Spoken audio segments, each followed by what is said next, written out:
Salut à tous et à toutes, c'est Fifoot Métrage. Aujourd'hui, on se retrouve pour une carrière. Enfin, pas une carrière. On va regarder les meilleurs gardiens de moins de 23 ans sur FIFA 17. Donc voilà, je suis avec Newcastle, un club anglais qui évolue en deuxième division. Je trouve ça dommage qu'il évolue en deuxième division parce que franchement, ils ont de très bons joueurs, hein. Ils ont notamment recruté Jesus Gamez de l'Atlético Madrid, Christian Atsu en prêt à Chelsea. Donc voilà, j'ai fait un peu l'équipe. Mais bref, je ne sais pas si je vais continuer cette carrière.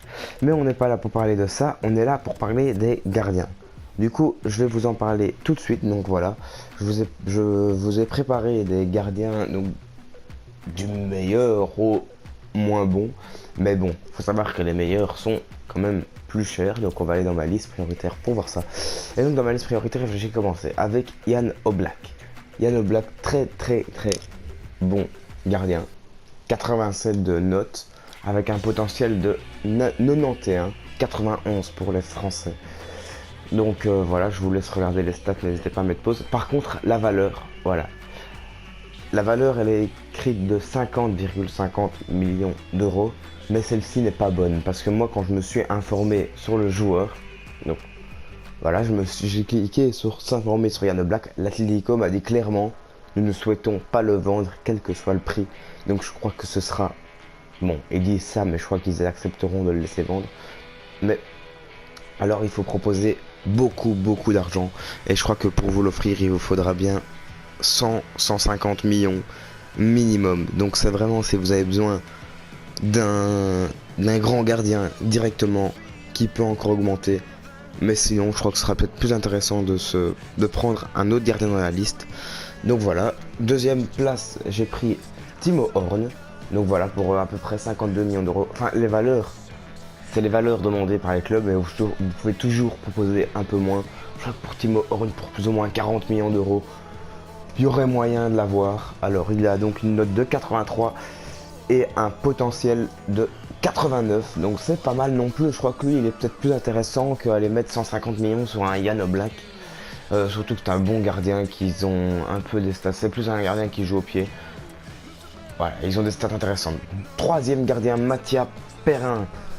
Le grand gardien italien, on l'appelle le successeur de Gianluigi Buffon. Donc voilà, donc moi je vous parle des gardiens de 23 ans ou moins. Là on vient de voir 3 gardiens de 23 ans, Butland, Areola les prochains, donc vous les avez peut-être lus. Voilà, eux aussi ils ont 23 ans, on les regardera après. Donc voilà, pour plus ou moins 50 millions d'euros vous pouvez l'avoir, il a un potentiel de 88. Jack Butland, alors lui il a une note de 82 et un potentiel de 89, c'est pas mal, c'est bien aussi pour un joueur évoluant à Stoke City. Donc voilà, mais aussi il faudra débourser plus ou moins 44 millions d'euros. Alors maintenant on se tourne vers un Français qui est vraiment bon sur FIFA. En vrai, bon, on va pas en parler puisque bon peut-être que dans... Je crois qu'il lui manque encore un peu quelque chose. Il devrait encore grandir mentalement, même si la saison passée il jouait à Villarreal. Là il s'est retrouvé un peu titulaire au PSG. Alors qu'on s'y attendait pas forcément et on a vu que clairement il a déçu. Donc voilà, peut-être que dans 4-5 ans ce sera peut-être l'un des meilleurs gardiens du monde, mais pour le moment il a déçu.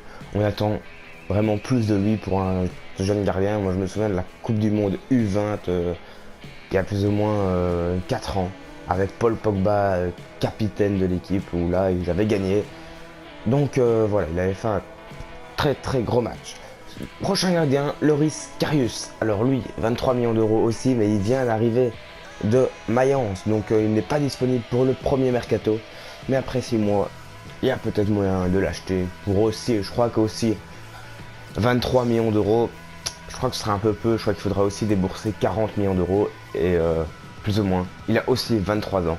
Prochain gardien, on ne le présente plus, c'est Gianluigi Donnarumma. Voilà. 78 de général, 17 ans. Et pour lui, il faudra mettre pas moins de 21 millions d'euros. Il n'a que 17 ans et il a déjà des très belles stats si vous voulez comparer avec notamment Oblak qui est un grand gardien. Voilà, franchement, les stats, elles sont pas mal, hein, franchement. C'est un très bon gardien. Après, on va continuer encore avec un Français. Donc voilà, franchement, les Français sont pas mal niveau gardien pour le futur. Avec, je crois que on ne le présente plus non plus, Alban Lafont. Il a déjà plus de 50 matchs de Ligue 1. Et à 17 ans, c'est vraiment énorme. Je sais pas si vous vous rendez compte, mais allez, le gars, il a mon âge. Il est peut-être plus jeune que moi. Ah ouais, parce que je vais avoir 18 bientôt. Donc il est plus jeune que moi et là, il joue déjà gardien de but à Toulouse. Enfin bon, c'est fou. Et donc lui aussi, il faudra dépenser plus ou moins 15-16 millions d'euros. Et il a un potentiel de 88. Je donne le même que Donnarumma. Je ne sais pas si je l'ai précisé. Donc Donnarumma évolue de 10 points. Alors que Lafont évolue de 11. Donc voilà. Et Lafont est moins cher alors qu'ils ont le même âge. Ça, c'est la différence de 1 général. Donc moi, je partirais plus sur un Lafont. Même si si vous voulez comparer les stats, regardez-les. Voilà, Donnarumma a quand même de meilleures stats. Il y a juste au placement et au jeu à la main qu'il est meilleur. Sinon, Donnarumma est un peu meilleur. Alors, prochain gardien, je vais pas dire son prénom parce que, hein, je crois que sinon je risque de me tromper. Et Dragowski, je crois que c'est comme ça qu'on dit. Jeune gardien, 18 ans, 71 de général. Lui, il a 86 de général, mais, donc il est déjà... Enfin là on voit parce qu'il est récemment arrivé de, je vais pas dire le club non plus, mais il est sur la liste des prêts à la Fiorentina. Donc vous pouvez l'avoir en prêt dès le début de la saison. Si vous voulez, vous faites un prêt avec une option d'achat de plus ou moins 5-10 millions d'euros, entre 5 et 10 millions d'euros. Vous regardez et je crois que là, vous pouvez l'avoir. Donc voilà, il a 18 ans, donc potentiel de 86. Et on va passer à un autre gardien, je crois que c'est un gardien étonnant. Ça c'est plus pour des petits clubs. Donc voilà, Mile Svilar. Il a 63 de général.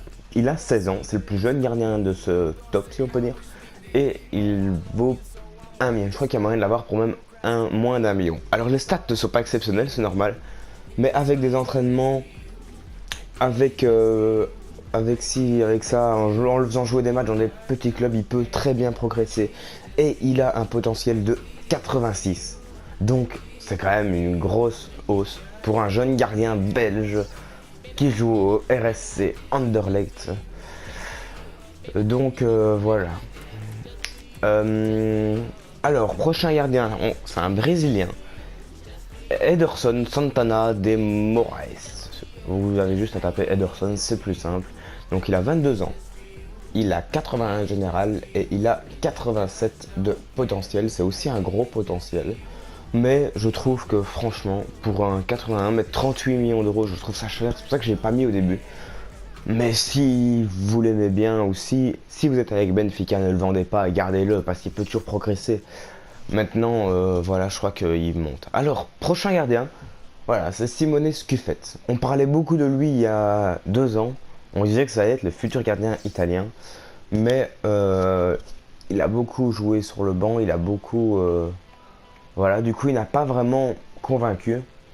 Mais il reste toujours dans ce top parce qu'il a quand même une note potentielle de 82. Alors, je sais, c'est pas grand-chose. Mais je trouve ça quand même pas mal parce qu'il ne vaut que 7 millions d'euros. Donc voilà, je crois que pour 5-6 millions d'euros, il y aurait moyen de l'acheter. Si vous êtes des bons négociateurs, c'est ça ce qu'il faut être. C'est ici, ils vous donnent un prix, il faut toujours essayer de mettre moins pour ne pas dépenser trop d'argent. Et essayer de vous informer toujours, comme ça, c'est pour avoir le moins cher. Prochain gardien, il est suisse et il s'appelle Yvonne Mvogo. Il joue au Young Boys Bern, il a 75 de général et il a 84 de potentiel pour l'avoir à 8 millions d'euros. Enfin bref, on va passer un peu plus vite parce que là ça commence à être long. Voilà, encore un gardien, il est français, il joue à Nice, Nice qui est en tête du championnat pour le moment. Je ne sais pas si ce sera toujours le cas quand vous regarderez la vidéo, mais il a 77 de général cardinal et il a un potentiel de 83. C'est pas mal, je trouve, quand même, pour un gardien qui a 22 ans. Bon, maintenant, moi je vous dis des potentiels, je vous dis des chiffres. Ceux-là ne sont peut-être pas exacts. Peut-être que votre gardien peut aller encore plus. Peut-être qu'il peut atteindre les 90 de général et peut-être qu'il n'atteindra jamais les 80 et qu'il restera bloqué à 78 ou même à 77. Voilà, donc faut pas trop se fier à mon général. Si je vous dis 83, ben peut-être que il ne les aura pas. Moi je me base sur SoFIFA et Ultra FIFA, c'est deux sites quand même assez sûrs, mais ça ne veut rien dire. C'est pas parce que vous voyez un gardien à 77 de potentiel qu'il ne peut pas monter jusqu'à 85. Donc voilà, avec des entraînements sur FIFA, en le faisant jouer des matchs, en n'encaissant pas de buts, il ne peut que progresser. Donc voilà, peut-être qu'il ne va pas stagner. C'est pas parce qu'il aura 83 que direct il ne va plus monter.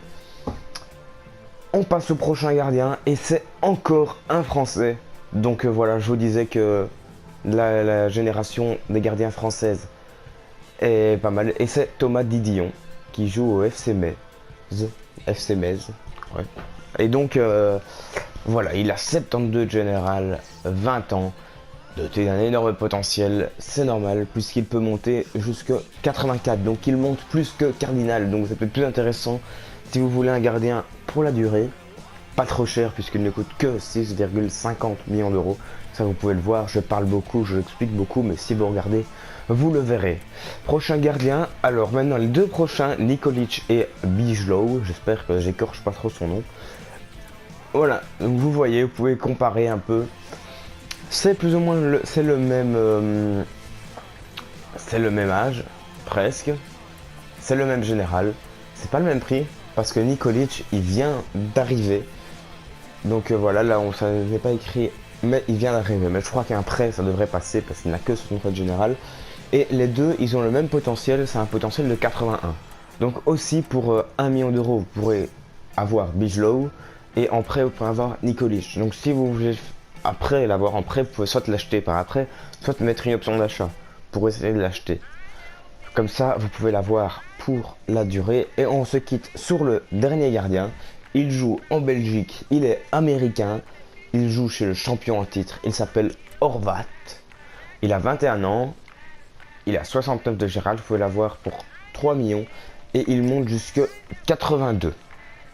Voilà, pas encore des stats exceptionnelles, mais bon, pour un deuxième gardien dans un grand club, enfin un grand club, quand je dis grand club, c'est je pense pas à Real Barça, mais dans un, allez, moyen club on va dire, comme deuxième gardien, ça peut toujours être intéressant.